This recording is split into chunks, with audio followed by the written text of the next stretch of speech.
So now that I've gone through and done my full analysis of the first Pirates movie, let's go back to my initial question. Is it a good idea to have a movie scored by multiple composers?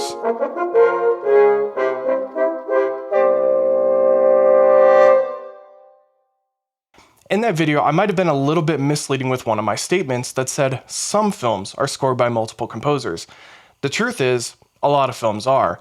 I couldn't tell you how many, and honestly, it's probably more often than not.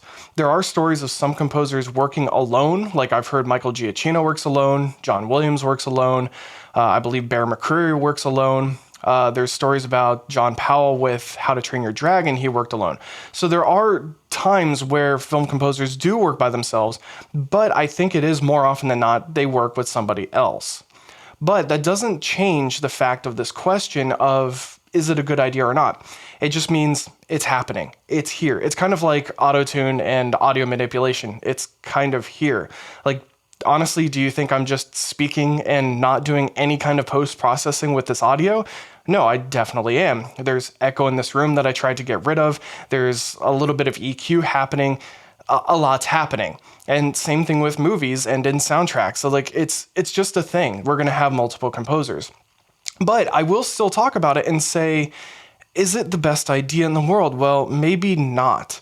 Because there's a lot of different films where there have been a lot of praise, but then you look into it and you find out, oh, Ludwig Göransson spent a year working on Black Panther.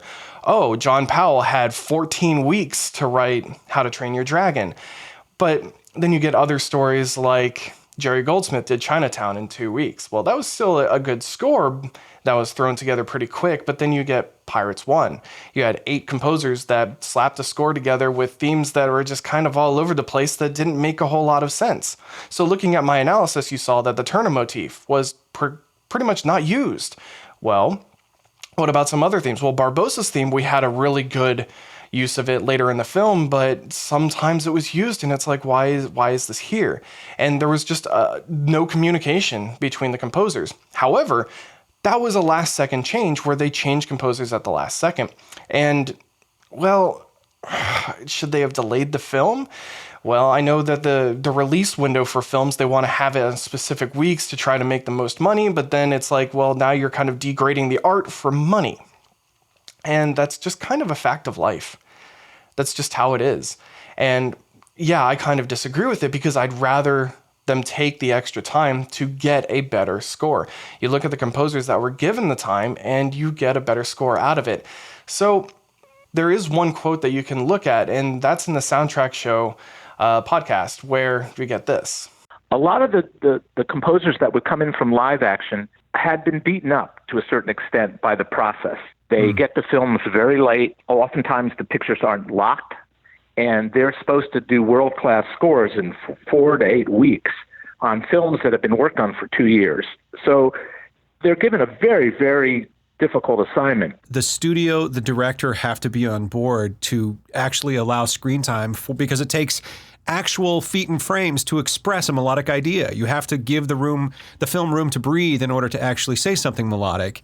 And you just don't hear that in a lot of fast-paced movies nowadays. So yeah, you don't give the composer time, they can't create a good score, and you know what can you do? And that's where you just voice your opinion and say, give the composers time. And just because of, I believe, Pirates 1, I think this was the movie that really started it. That's what got Remote Control Productions really going up, because producers saw, oh, we can get a fast, cheap score. Well, there's that old saying, you got fast, cheap, and good. Pick 2. And they go with fast and cheap, and we don't get a good score. My whole conclusion here is composers really do need the time. And yeah, we can have multiple composers working on a film where you'd get like incidental scenes that were given to the other composers. That's fine. That happens. But unfortunately nowadays, we've got Remote Control Productions coming up. There are other companies out there. I believe one's called Equality that's headed by Anne Catherine Dern. It's going to happen. We're going to have multiple composers working on a film. And are we going to see a degradation in film score quality? Well, some would say yes. And there are scores over the past handful of years that I think are great, but then I wonder, am I liking these because of the composer that's heading them? And Are they actually working alone, or is it other composers that are writing these themes? You don't know. And that's the other thing. When you get the soundtrack, it lists one composer. What about everybody else that worked on it? Like, let's get everybody's name, but then you have to go like on the IMDb page and try to find out who else scored the film. And it's the same thing with like the musicians. Like, who played on the soundtrack? Like, who did these killer horn lines? I want to know, and it's hard to find. But thankfully, things are being documented more nowadays, but it's still a little bit difficult to try to find out who played on these old soundtracks. So yeah, I know I'm kind of rambling in this video, but it's my conclusion. It's unscripted and it's just my thoughts. And so, yeah, in conclusion, is it a good idea? Well, it doesn't matter. It's here. It's here, and it's probably here to stay. And there are going to be times where there is going to be just one composer working on it, and arguably, I think those soundtracks are going to be better. But, you could prove me wrong. Let me know down below. What are some of your favorite soundtracks that might have been scored by multiple composers?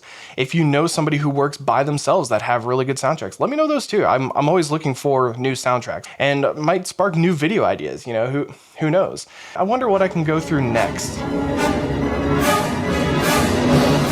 What movie was that from? See you next time.